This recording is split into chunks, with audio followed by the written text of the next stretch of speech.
On September 27th, Truman State University held its annual Family Day celebration, with the Bulldogs facing the University of Indianapolis, with 2,000 fans packed into the Stokes Stadium for the 1:30 p.m. kickoff. The Bulldogs received the ball first after the University of Indianapolis deferred to the second half. The Bulldogs' first drive ended quick, with the University of Indy standing tall and getting the Indy offense the ball in short order. 1st and 10 at Truman's 26-yard line, quarterback Gavin Suckup is sacked for an 11-yard loss on the Truman 37-yard line. Defensive end Thomas Spaulding with the sack. But there was a penalty on the play. Alex Mendia gets called for targeting and is ultimately tossed out of the game. Unlike Truman's drive, the U of Indy offense opened the game with a 14-play, 75-yard drive, ultimately closing off with quarterback Gavin Suckup dancing his way into pay dirt 7-0 with 5 minutes in the first quarter. After the touchdown, Truman's offense came out firing. Quarterback Dylan Hare completes a pass short left to Jackson Overton for the 32-yard gain, getting the Bulldogs on the Indianapolis 25-yard line. Truman's drive stalls out near the end, just knocking on the end zone. On 4th down, Truman coach Kellen Nesbitt decides to send out the kicking unit. And the ball is up, and no good. Score 7-0, with less than a minute left on the first quarter. At the start of the second quarter, U of Indy's ball, quarterback Gavin Suckup passes the ball to Kobe Lewis for the 42-yard gain, out of bounds at Truman State University's 21-yard line for the first down. 3 plays later, the University of Indianapolis will send out their kicker, Andrew Heron, for the 34-yard field goal. And that one is good. The score is 10-0 with 11 minutes and 48 seconds on the second half. After a Truman 3-and-out, the University of Indianapolis is knocking on Truman's end zone. Stalling out just at the end, it's 4th and 2 on Truman State's 2, and it's a turnover on downs. Gavin Suckup's run on the middle, no good. The Bulldogs struggling to maintain a drive. It's another 3-and-out. 2nd and 9 on Truman State 26-yard line. It's a handoff to Garrett Sharrell, where he fumbles on the Truman 20 and is recovered by Truman State University. After the fumble recovery, Truman State put on a little bit of a showing there with nice little short passes, getting them along the field.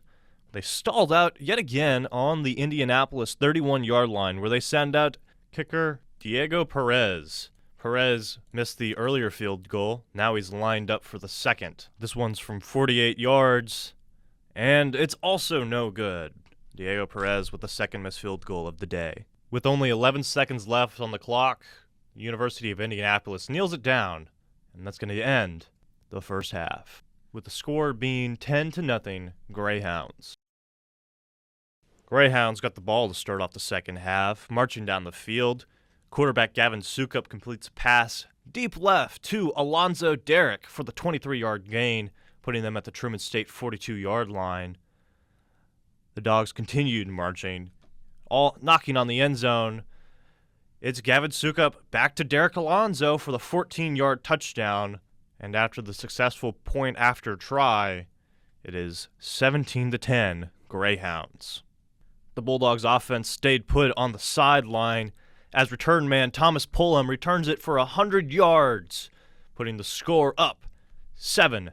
1st and 10 at Truman's 40.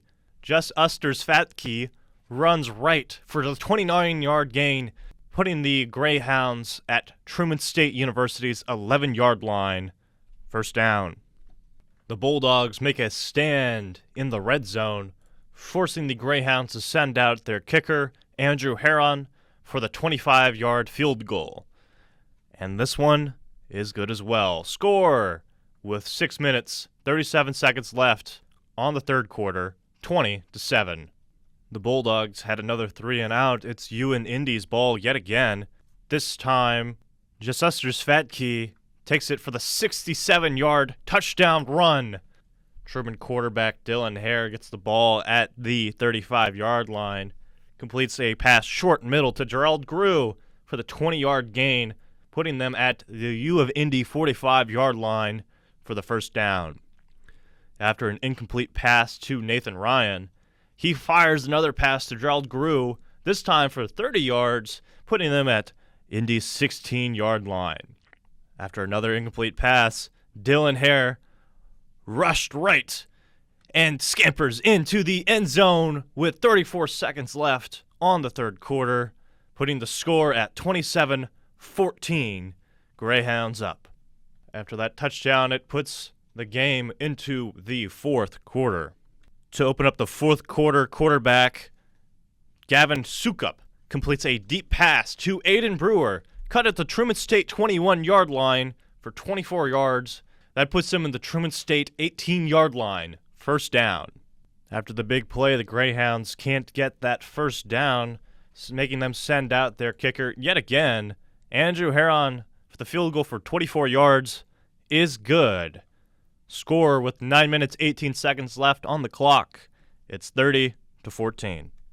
Truman State, feeling the pressure on the drive, decides to come out and air out that football. Quarterback Dylan Hare finds Gerald Grew for the 20-yard gain, moving them to the Indianapolis 33-yard line. After that, he saw 4 straight incompletions with the turnover on downs. Indianapolis has the ball with 6 minutes 17 seconds left on the clock, where they faced a quick 3-and-out. 5 minutes left on the game. Quarterback Dylan Hare and the Truman State Bulldogs started marching down the field, finding Gerald Grew for yet another big gain, this time for 30, moving them to the Indianapolis 37-yard line.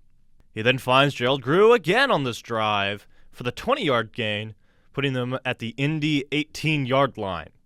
Dylan Hare then finds Adam Hall for the 13-yard touchdown with 1 minute and 42 seconds left on the clock.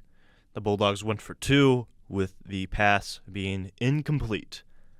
Score with 1 minute, 42 seconds left on the clock is 30, Truman State Bulldogs 20. Indianapolis gets the ball, gets the first down, and that is the end of the football game. Indianapolis 30, Truman State Bulldogs 20. The University of Indianapolis continues their 9th straight football win against the Truman State Bulldogs, dating back to 2017.